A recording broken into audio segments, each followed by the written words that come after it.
7 Truths You must know before remarrying in old age. Are you considering remarrying later in life?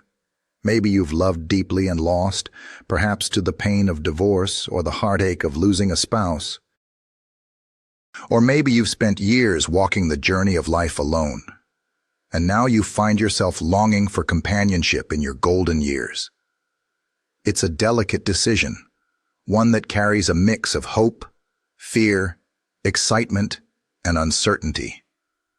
But before you take that step, before you say, "I do" again, there are truths you need to know, truths that can shape the rest of your life. You see, remarriage in old age isn't just about finding someone to fill the silence or share a meal. It's about joining two lives that have already been shaped by decades of experiences, heartaches, victories, and failures. It's about blending families, merging dreams, and sharing legacies.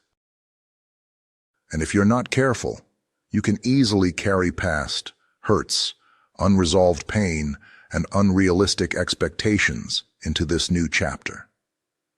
That's why this decision deserves more than just a passing thought. It deserves prayer, wisdom, and a deep understanding of what God says about love, marriage, and purpose. I'm not here to tell you whether you should or shouldn't remarry. That's a decision between you, God, and the person you're considering spending the rest of your life with. But I am here to help you see the bigger picture, to give you the insights you need to make a decision that aligns with God's will for your life. Because this isn't just about finding happiness, it's about fulfilling purpose. It's about walking in alignment with God's plan, even in the latter seasons of life. I know it's tempting to rush into something just to avoid loneliness.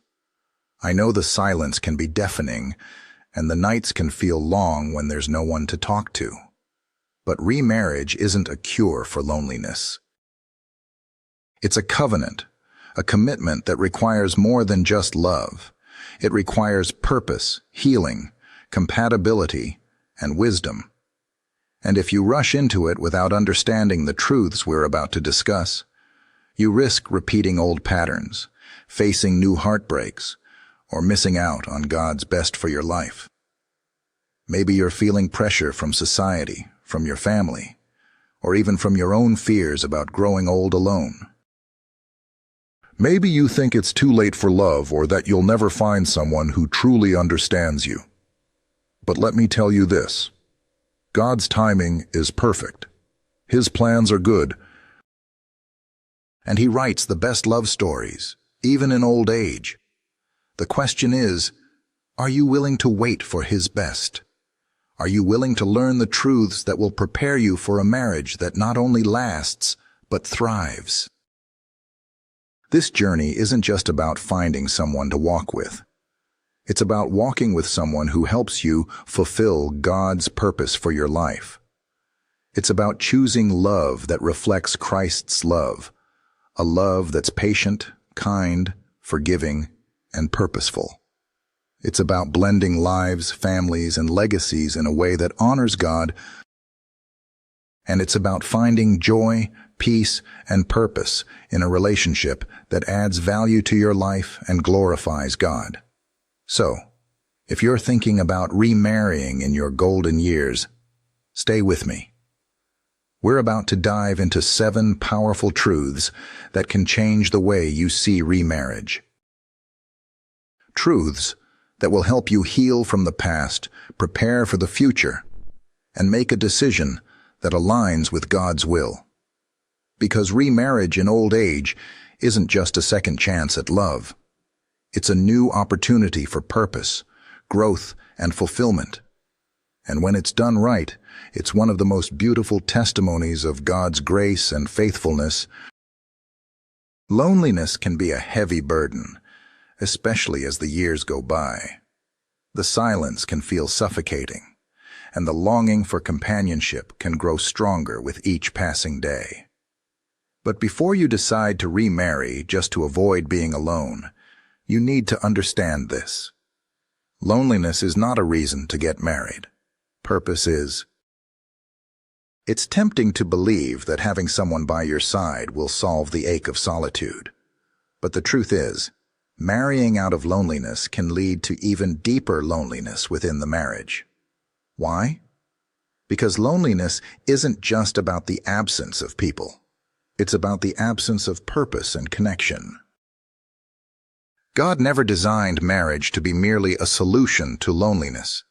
Yes, he said, "It is not good for man to be alone." Genesis 2:18. But notice what he did before creating Eve. He gave Adam purpose.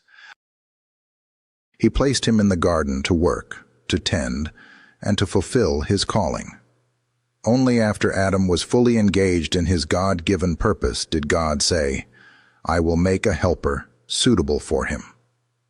This shows us that purpose precedes partnership. It's not about finding someone just to fill the empty spaces. It's about finding someone who complements the calling God has already placed on your life. When you remarry out of loneliness, you're setting yourself up for disappointment, because no human being can fill the void that only God can fill. You may feel a temporary sense of relief, but eventually, the emptiness will resurface if you're not walking in purpose. You'll look to your spouse to meet needs that only God can meet, leading to frustration, resentment, and emotional distance. But when you marry with purpose, you're not looking for someone to complete you. You're looking for someone to walk alongside you as you fulfill God's assignment together. I know the fear of growing old alone is real. I know the silence can be deafening. But marrying just to avoid loneliness is like using a Band-Aid for a broken bone. It might cover the surface, but it doesn't heal the underlying issue. Loneliness is a call to deeper intimacy with God, not just a call for companionship. It's an invitation to discover your identity, your purpose, and your passion. And when you're walking in your purpose, you won't settle for just anyone. You'll wait for the person who aligns with your vision, your values, and your calling. Ask yourself this: are you looking for a spouse out of fear or out of faith? Are you seeking someone to avoid loneliness, or are you seeking someone to walk in purpose with? These are hard questions, but they're necessary if you want a marriage that lasts. Marriage is not just about love. It's about assignment. It's about two people coming together to fulfill a God-given purpose that neither could accomplish alone. Look at Ruth and Boaz. Ruth didn't pursue Boaz because she was lonely. She was working in her purpose, serving her mother-in-law Naomi, and trusting God's provision. She was content in her calling, even in her widowhood. And because she was walking in purpose, God aligned her with Boaz, a man whose purpose complemented hers. Their union wasn't just about love, it was about legacy. They became the great-grandparents of King David, part of the lineage of Jesus Christ. Purpose brought them together, not loneliness. This is why it's crucial to examine your heart before remarrying. If you're feeling lonely, take that longing to God first. Let Him fill the void, heal the hurt, and restore your joy. Rediscover your passions, your dreams, and your calling. And when you're walking in purpose, God will bring the right person into your life at the right time. Someone who doesn't just fill the empty spaces, but helps you fulfill the assignment God has given you. Marriage is meant to be a partnership of purpose, not just a cure for loneliness. So, before you say, "I do" again, make sure you're not saying it out of fear or desperation.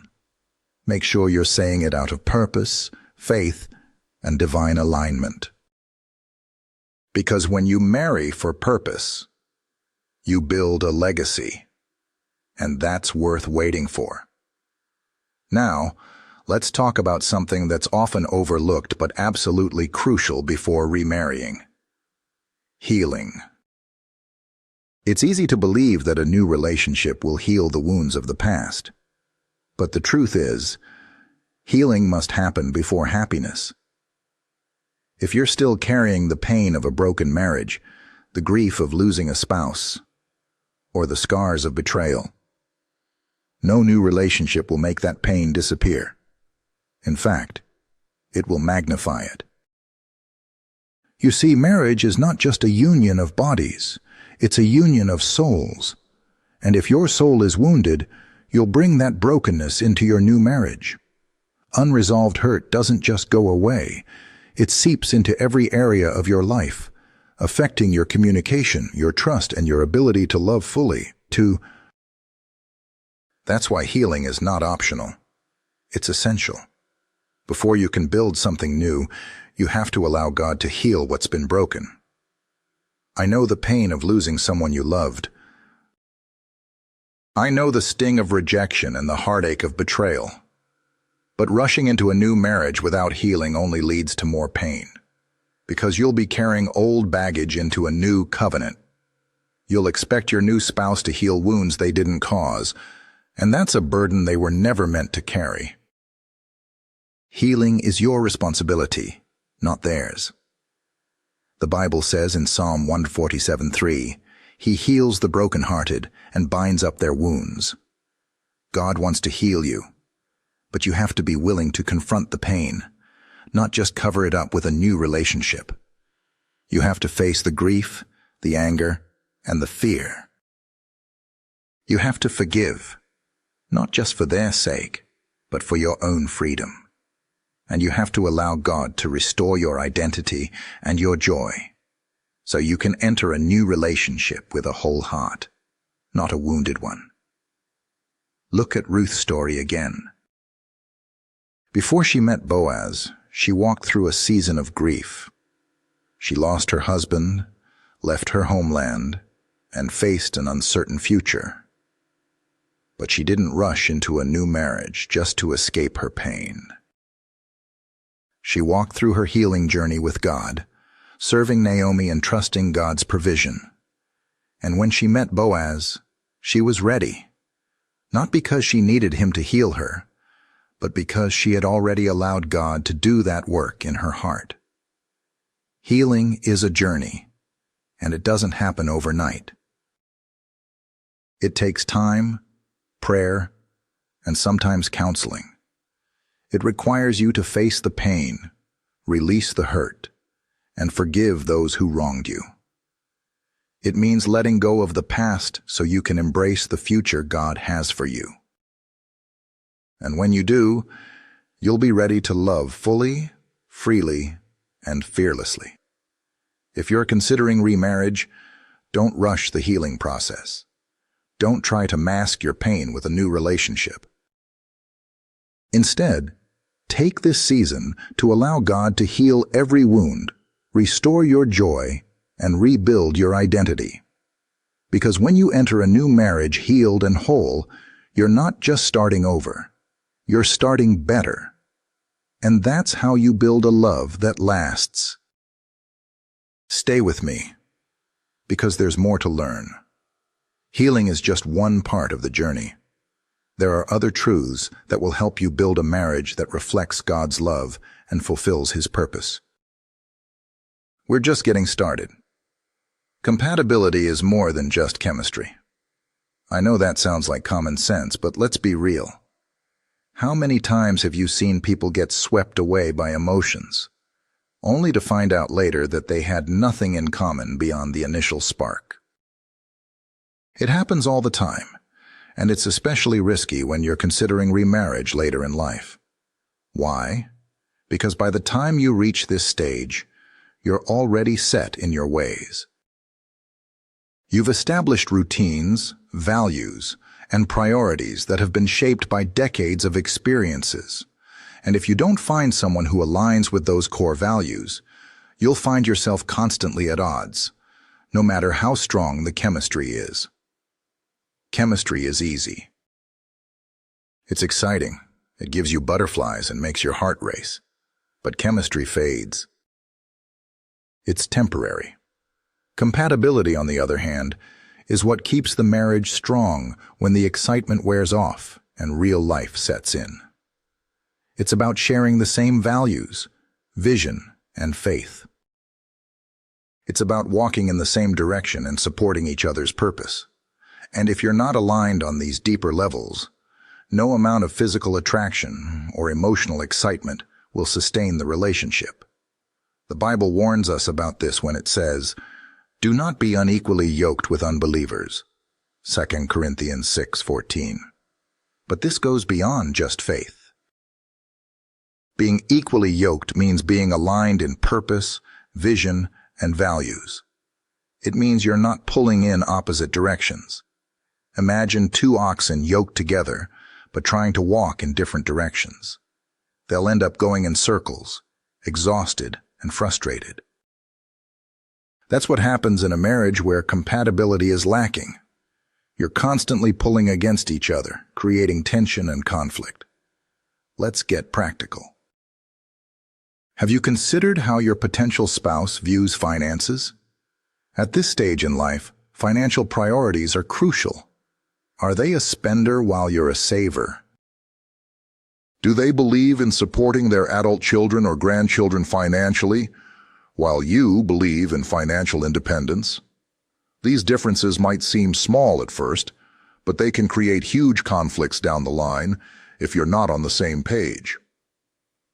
What about faith and spiritual practices? Are you aligned in your beliefs and your commitment to growing in Christ? It's not enough to just attend church together. Are you both committed to praying together, seeking God's will, and making faith-based decisions? Spiritual compatibility is foundational because marriage is a covenant, not just a contract. It's a threefold cord with God at the center. And if you're not aligned spiritually, you'll struggle to find unity in other areas. Then there's lifestyle and daily habits. Are you someone who loves to travel and explore, while they prefer a quiet, homebound life? Do you value healthy living while they have habits that contradict that lifestyle? These may seem like minor differences, but over time, they can create resentment and dissatisfaction. Compatibility is about aligning in the things that matter most: faith, purpose, values, and lifestyle. One of the biggest mistakes people make is assuming that chemistry will compensate for a lack of compatibility. It won't. If you don't share the same vision, you'll find yourselves drifting apart, even if you started off deeply in love. Compatibility builds a foundation that can withstand the storms of life, the challenges of aging, and the complexities of blending families. Look at Aquila and Priscilla in the Bible. They were not just husband and wife. They were partners in purpose. They worked together, ministered together, and supported each other's calling.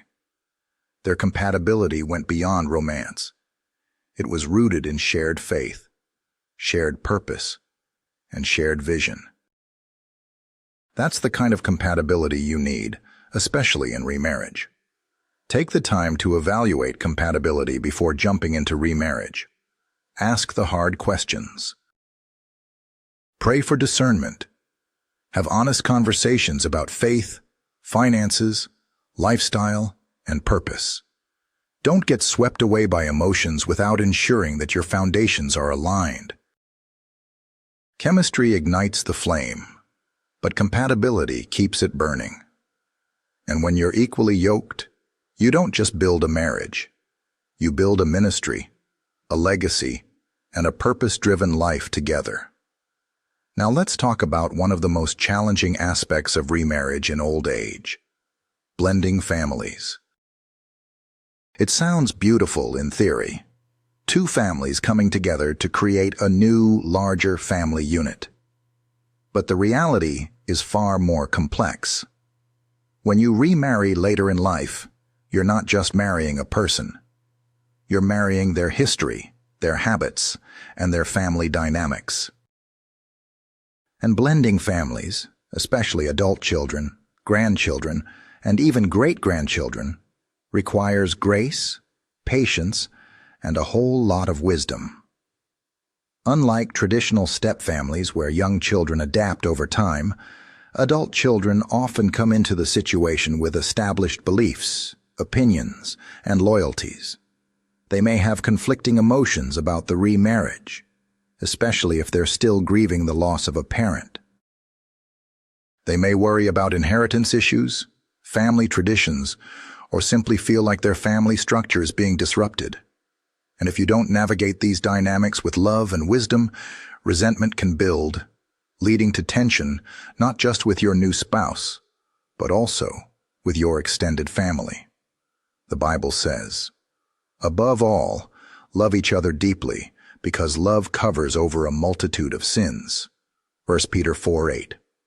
Blending families requires this kind of love, a love that is patient, forgiving, and willing to put others first. It requires understanding that loyalty conflicts are real and that your new stepchildren are not rejecting you personally. They're processing change. And change, especially in adulthood, is never easy. Expectations are a huge part of the challenge. You might expect to be welcomed with open arms, but they might see you as an intruder or a threat to their family traditions. You might hope to create one big, happy family, but they might want to keep things separate. The key to navigating these expectations is open communication. Don't assume, ask questions, listen without judgment. And most importantly, be patient. Blending families also requires wisdom in how you handle finances, inheritance, and family responsibilities. These are sensitive areas that can cause conflicts if not addressed openly and honestly.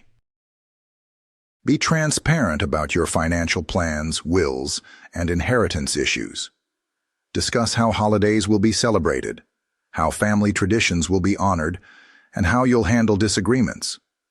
Don't leave room for assumptions or misunderstandings.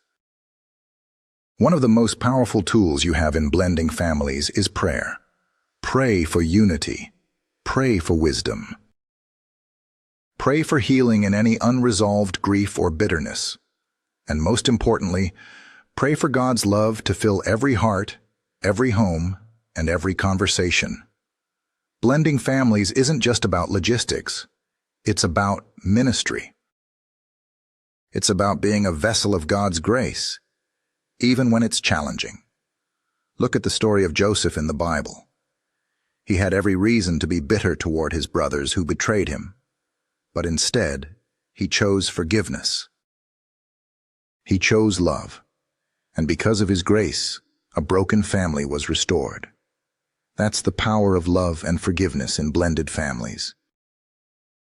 It doesn't happen overnight, but with patience, grace, and God's guidance, healing and unity are possible. If you're considering remarriage and blending families, go into it with realistic expectations. Understand that it won't be easy, but it can be beautiful. Be willing to listen, to compromise, and to love unconditionally. And above all, be patient. Blending families is a journey, not a destination. But with grace, patience, and prayer, you can build a new family that reflects God's love and brings glory to His name. Stay with me, because we're just scratching the surface. There are more truths to uncover, truths that will guide you through the complexities of remarriage and help you build a love that lasts. Let's keep going. Let's talk about something that often gets overlooked, but has the power to make or break a marriage: money. It might feel awkward to discuss finances when you're in love and excited about a new beginning, but financial transparency is absolutely crucial, especially when you're considering remarriage in old age. At this stage of life, financial matters are more complex because you're not just merging bank accounts. You're merging legacies, responsibilities, and priorities that have been shaped over decades. And if you're not on the same page financially, it can create tension, resentment, and even mistrust. You've likely built financial habits that are deeply ingrained by now. Maybe you're frugal and cautious, while your potential spouse is more spontaneous with spending. Or perhaps you've saved meticulously for retirement, but they're still supporting adult children or grandchildren financially. These differences might seem manageable at first, but over time, they can lead to serious conflicts if not addressed openly and honestly from the beginning. The Bible is clear about the importance of financial stewardship. Proverbs 21:5 says, "The plans of the diligent lead to profit as surely as haste leads to poverty." Good stewardship requires transparency, planning, and wisdom. If you're considering remarriage, you need to have open conversations about your financial situation, your income, savings, debts, investments, and spending habits. Don't assume anything. Don't leave room for surprises. Financial transparency is not just about numbers. It's about trust. Here's the reality. Money is one of the leading causes of conflict in marriage, and it becomes even more complicated when you're blending families, managing retirement funds, or dealing with inheritance issues. Adult children might have expectations about their inheritance, and if you're not transparent about your financial plans, it can lead to misunderstandings, hurt feelings, and even division. It's not just about you and your new spouse. It's about protecting your legacy and preserving family harmony. Discussing finances isn't just about income and expenses. It's about understanding each other's financial philosophies and priorities. Do you both believe in tithing? How do you feel about debt? Are you aligned in your views on supporting children or grandchildren financially? How do you plan to handle healthcare expenses or long-term care as you age? These aren't just financial questions. They're value questions. They reveal what matters most to each of you, and if you're not aligned, it can create tension and resentment. One of the most sensitive areas is inheritance planning. If you have children or grandchildren from previous marriages, it's essential to be clear about how you plan to distribute your assets. This isn't about being cold or calculating. It's about protecting your loved ones and preventing potential conflicts. Estate planning, wills, and trusts aren't just legal documents. They're tools for protecting your legacy and ensuring that your wishes are honored. But financial transparency isn't just about protecting assets. It's about building trust. If you're not open about your financial situation, whether it's debt, investments, or spending habits, it can create a sense of secrecy and mistrust. And trust is the foundation of any strong marriage. Be honest, even if it feels uncomfortable. Lay everything on the table, both the good and the bad. It's better to have difficult conversations now than to face painful conflicts later. And if you're not sure how to navigate these discussions, seek wise counsel.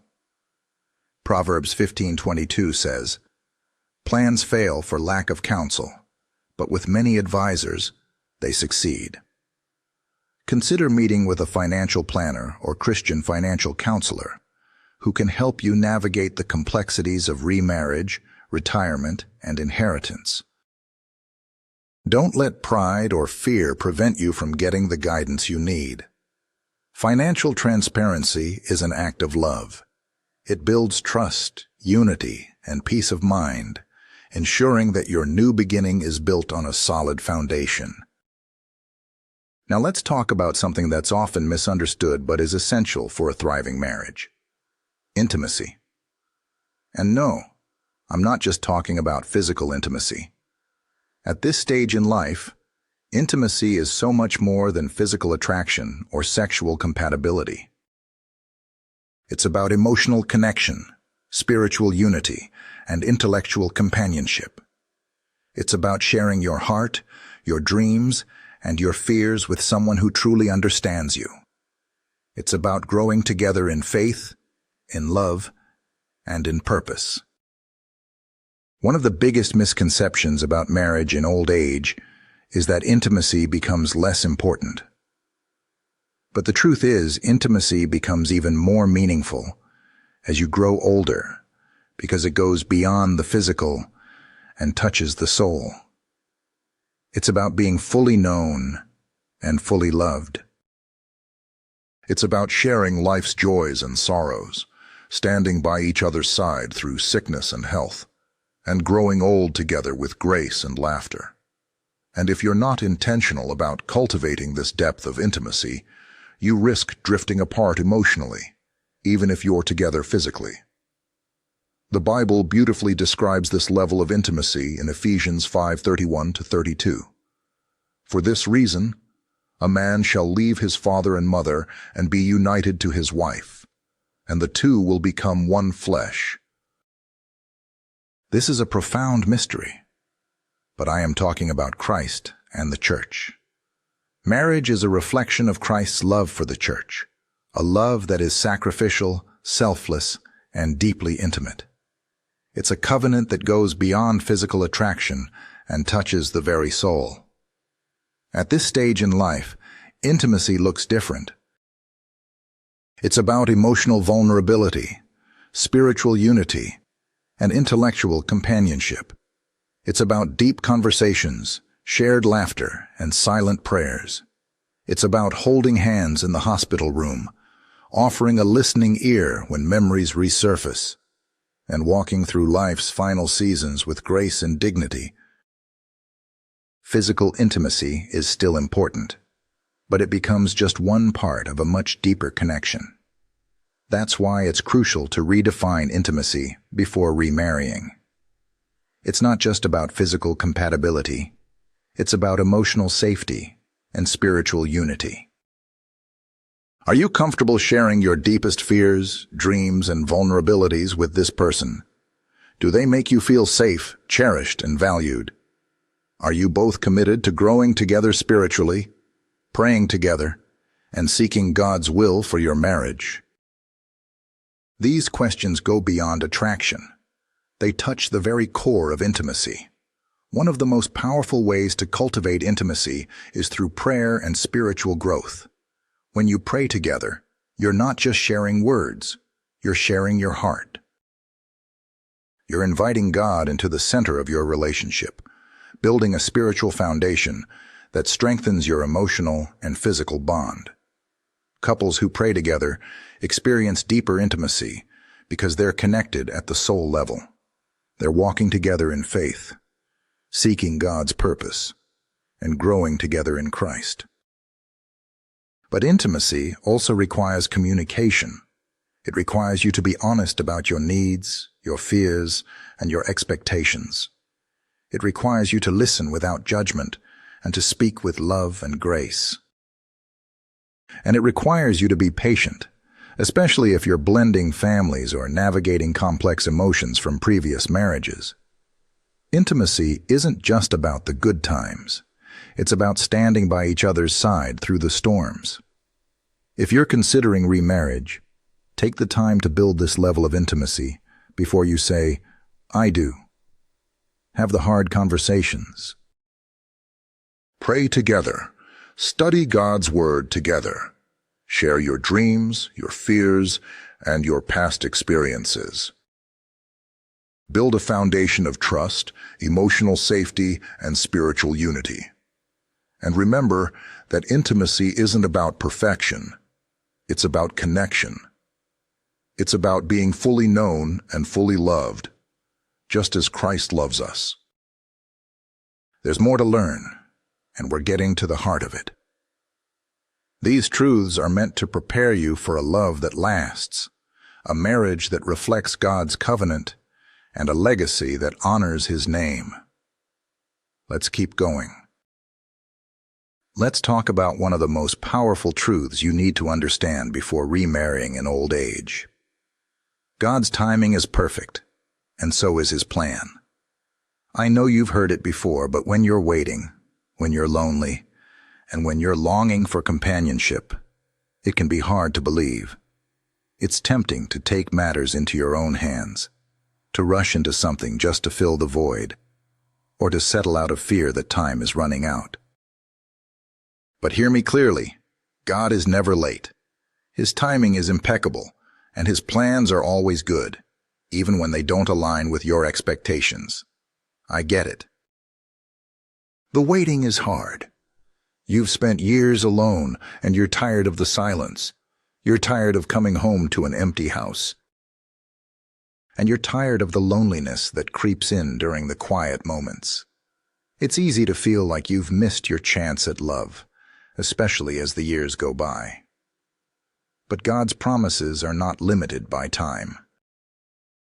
He's not bound by your age, your past, or your circumstances.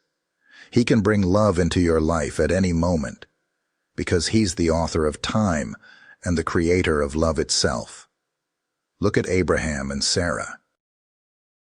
They were well beyond the age of childbearing, but God promised them a son.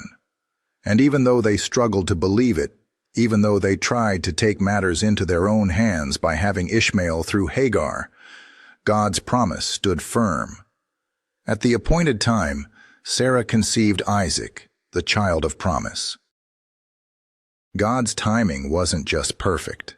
It was miraculous. It wasn't just good. It was life-changing. And that's how God works. He fulfills His promises at the perfect time, in the perfect way, for His perfect purpose. But waiting is hard, isn't it? Especially when you see others finding love, getting married, or moving forward. It's easy to feel left behind, forgotten, or overlooked. But God hasn't forgotten you. He hasn't abandoned you. In fact, He's preparing you. He's working behind the scenes, orchestrating every detail, aligning every moment, and writing a love story that only He can write. He's not just preparing the person He has for you. He's preparing you. He's molding your character, strengthening your faith, and deepening your relationship with Him. You see, the waiting isn't just about time. It's about trust. It's about surrendering your timeline, your fears, and your desires to God, believing that His plan is better than yours. It's about letting go of control and trusting the One who holds your future. Because when you wait on God, you're not just waiting for a person. You're waiting for purpose. You're waiting for a marriage that aligns with God's calling, that reflects His love, and that fulfills His purpose for your life. One of the biggest mistakes you can make is to rush into remarriage out of fear or impatience. When you force something outside of God's timing, you risk stepping out of His will. You risk settling for less than God's best. And you risk bringing unnecessary pain and complications into your life. But when you wait on God, you're positioning yourself for His perfect plan. You're allowing Him to bring the right person at the right time for the right purpose. It's okay to desire companionship. It's okay to long for love. But don't let that desire lead you to compromise. Don't let loneliness push you into a relationship that God hasn't ordained. And don't let fear make you settle for someone who doesn't align with your purpose.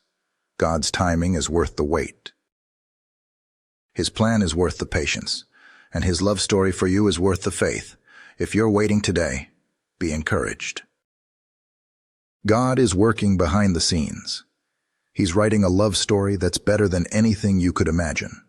And when the time is right, He will bring the right person into your life. Not to complete you, but to complement you. Not just to make you happy, but to help you fulfill your purpose. Because God's plan for remarriage is not just about love. It's about legacy, purpose, and ministry. It's about two people coming together to fulfill God's calling and to reflect His love to the world. So, if you're waiting, wait with hope. If you're lonely, draw closer to God. And if you're longing for love, trust that God knows the desires of your heart, and He's preparing something beautiful just for you. Because God's timing is perfect, and so is His plan. And now, we come to the end of this journey. But really, this is just the beginning of a new chapter, a new season, and a new opportunity for love, purpose, and legacy. Remarrying in old age isn't just about finding someone to fill the empty spaces. It's about fulfilling God's purpose together. It's about walking in alignment with His will and building a marriage that reflects His covenant love. We've talked about 7 powerful truths that are meant to guide you, prepare you, and inspire you as you consider remarriage. We talked about the importance of purpose over loneliness, about the necessity of healing before happiness, and about the depth of compatibility beyond chemistry. We uncovered the complexities of blending families, the power of financial transparency, and the beauty of intimacy that goes beyond the physical. And finally, we talked about the perfection of God's timing and His plan. These truths are not just lessons, they're foundations.